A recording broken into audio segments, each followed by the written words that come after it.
1994. Naquele ano, uma nova força surgiu no sul do Afeganistão. Muitos afegãos acreditaram que a guerra finalmente teria um fim.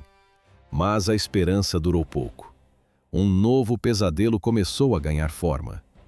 Por que o país aceitou esse grupo? A resposta é simples. O Afeganistão estava em ruínas. Após a retirada das tropas soviéticas, o poder foi fatiado entre milícias rivais. Senhores da guerra lutavam por cada estrada e cada vila. Civis morriam no fogo cruzado. Roubos e sequestros eram rotina. Não existia lei. À primeira vista, um movimento de ordem, mas na prática, uma máquina de controle absoluto. O grupo surgiu em Kandahar. Eram jovens que cresceram em campos de refugiados no Paquistão. Muitos tinham apenas educação religiosa básica. Eles prometiam segurança e a aplicação rigorosa da lei islâmica. Para uma população exausta da violência, a promessa de paz era um imã. O avanço foi rápido. Em 1994, Kandahar caiu quase sem resistência. O grupo agia com precisão. Eles desarmavam milícias locais e executavam quem oferecia oposição. A ascensão não foi pacífica. Ela foi cimentada pelo medo desde o primeiro dia. Na filmagem da época, nota-se ruas desertas e rostos apreensivos. Cidade após cidade se rendia. Comandantes locais fugiam ou entregavam as armas para salvar a própria pele. O ritmo dos eventos acelerou. Em 26 de setembro de 1996, os combatentes chegaram aos portões de Cabul. A capital já estava devastada por anos de bombardeios e fome. Não havia mais caminho de volta. O primeiro ato do grupo, ao entrar na capital, enviou uma mensagem clara.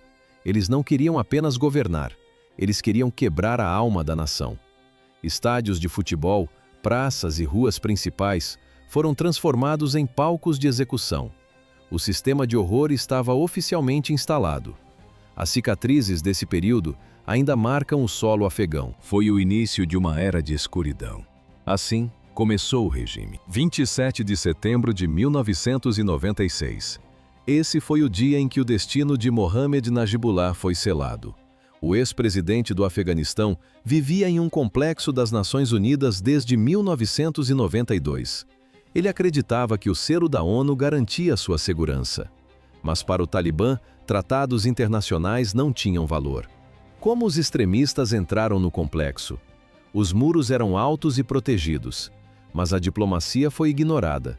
Os combatentes invadiram o local, renderam a segurança e arrastaram Najibullah para fora. À primeira vista, era uma prisão. Mas na prática, era uma execução pública em andamento. Os detalhes são brutais. No vídeo da época, nota-se a violência física imediata. Najibullah foi espancado e castrado ainda vivo.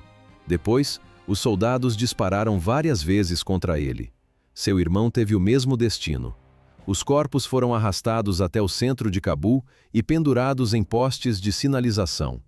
Ouve-se o barulho da multidão em silêncio absoluto. O Talibã colocou cigarros e notas de dinheiro na boca e entre os dedos do cadáver. Era um deboche final. O corpo ficou exposto sob o sol para que todos vissem o novo poder. Não havia caminho de volta. O controle sobre a vida cotidiana foi instantâneo. O grupo estabeleceu tribunais islâmicos em tempo recorde. Nessas cortes, não existiam advogados. Não havia direito à apelação. O código de leis não estava escrito em livros para consulta pública. Os juízes eram clérigos que respondiam apenas aos seus comandantes superiores. As decisões eram tomadas em minutos. As sentenças eram executadas no mesmo dia. Questionar o juiz era considerado um crime contra a fé. A cultura foi apagada por decreto. O Talibã proibiu música, televisão e cinema. A fotografia e quase todas as formas de arte foram banidas. Nas ruas, o silêncio era a regra. Rádios eram destruídos a golpes de marreta. Até o ato de empinar pipas foi proibido.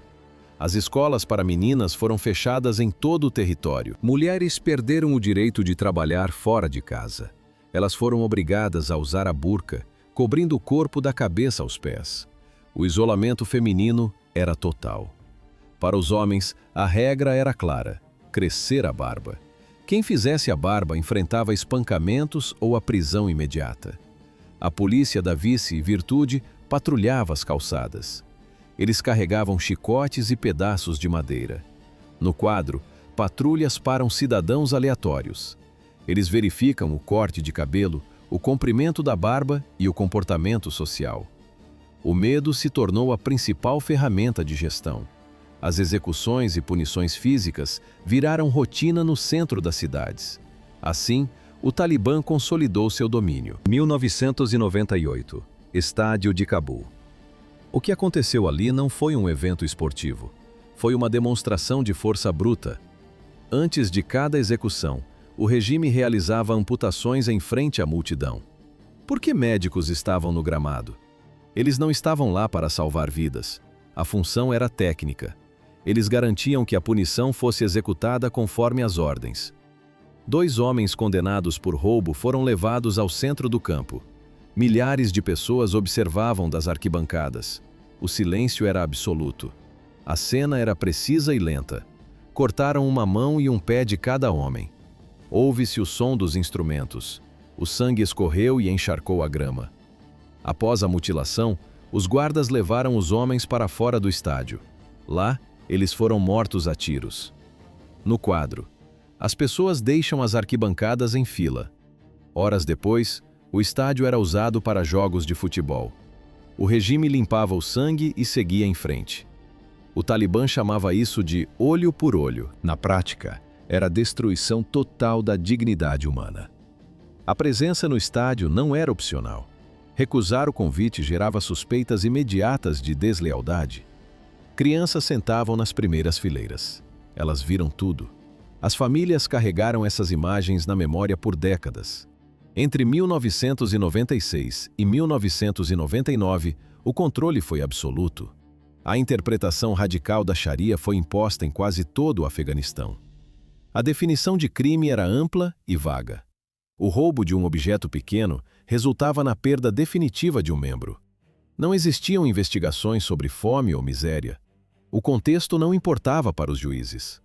Uma única acusação era suficiente para uma sentença de morte ou mutilação. O sistema não buscava a verdade, buscava o exemplo. Relacionamentos fora do casamento eram punidos com a execução imediata. O Talibã tratava comportamentos considerados imorais como crimes de segurança máxima. Frequentemente, não havia necessidade de provas concretas. Homens e mulheres eram levados para praças públicas. No vídeo de arquivo, nota-se o padrão: o círculo de soldados e a multidão ao redor. As vítimas de adultério eram apedrejadas ou fuziladas em público. Observadores internacionais confirmaram esses métodos entre 1996 e 2001. O terror era a principal ferramenta de governança. Assim funcionava a justiça do regime. 1999. Estádio Ghazi, em Cabul. Milhares de pessoas lotam as arquibancadas para assistir a um evento anunciado com antecedência. No centro do gramado, uma mulher acusada de adultério é forçada a se ajoelhar. Ela usa uma burca que cobre todo o seu corpo. Um guarda do Talibã se aproxima, saca a arma e dispara contra a cabeça dela.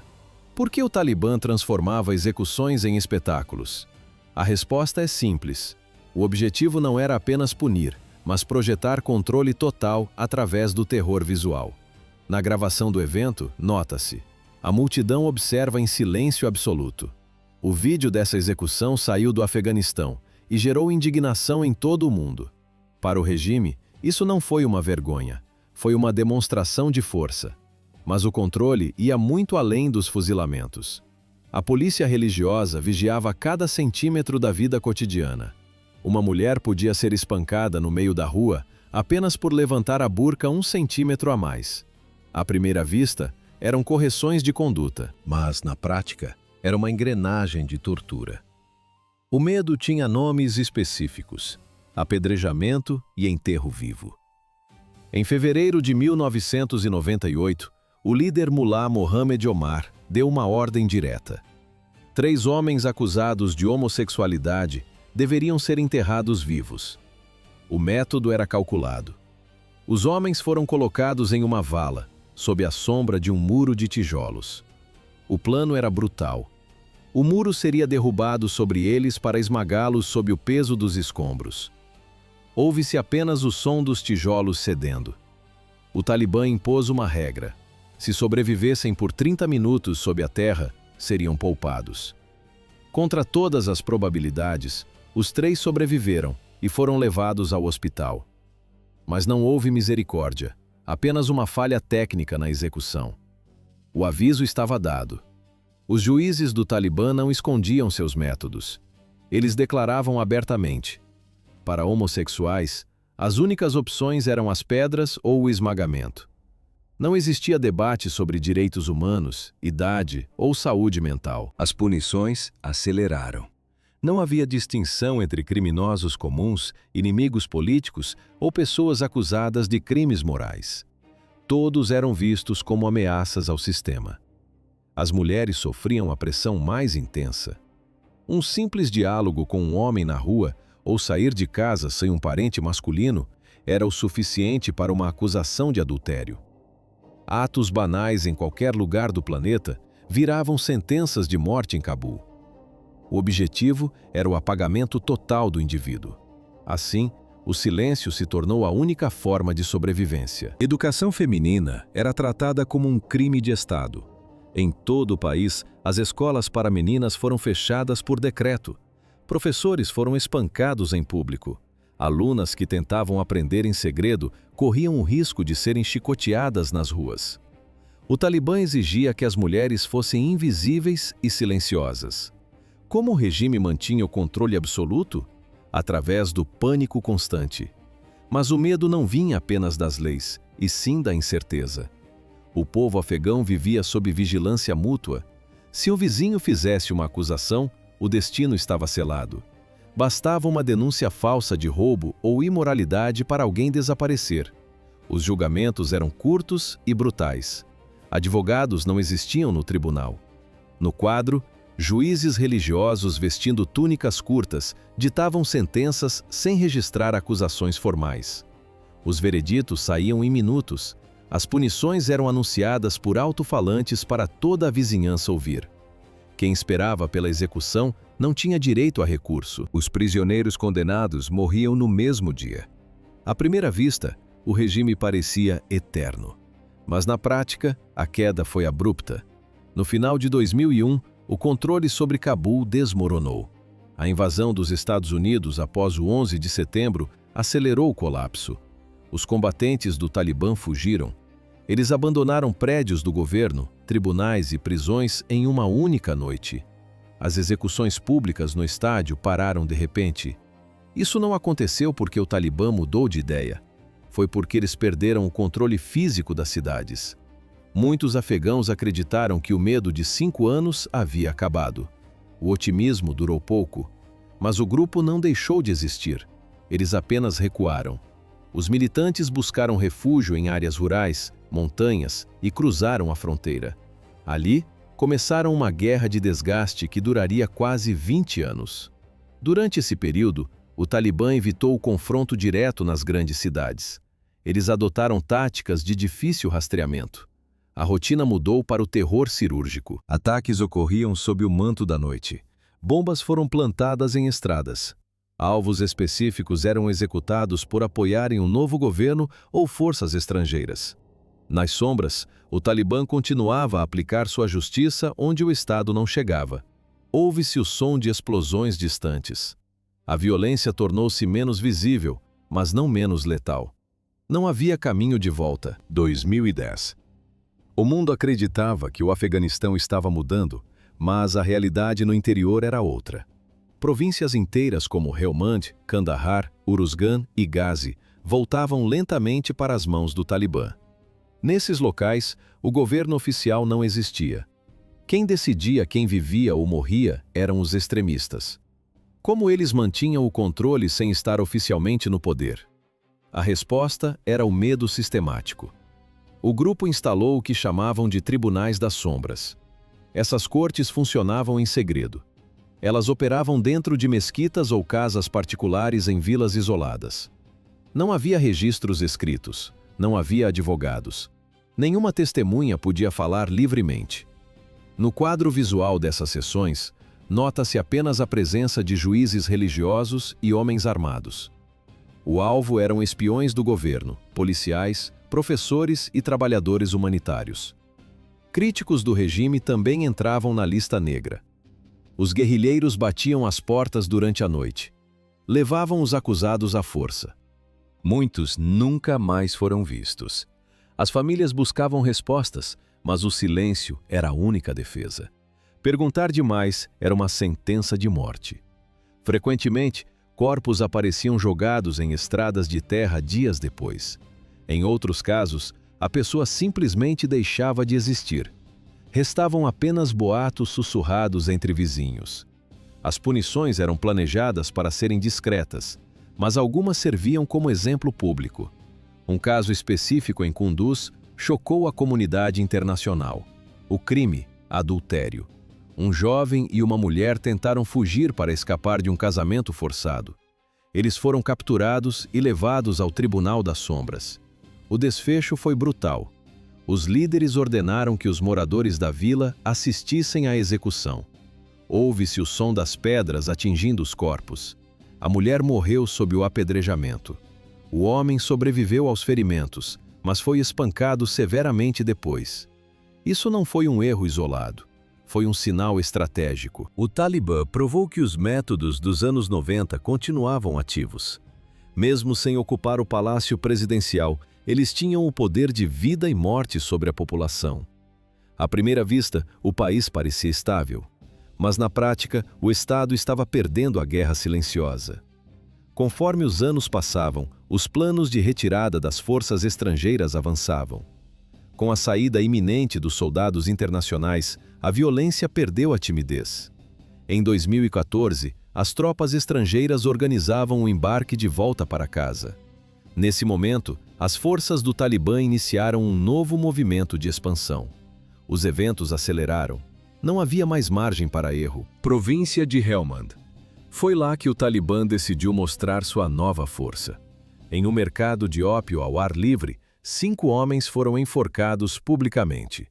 O grupo os acusou de sequestro. Por que o Talibã escolheu um mercado lotado? A resposta é simples. Eles precisavam de uma plateia.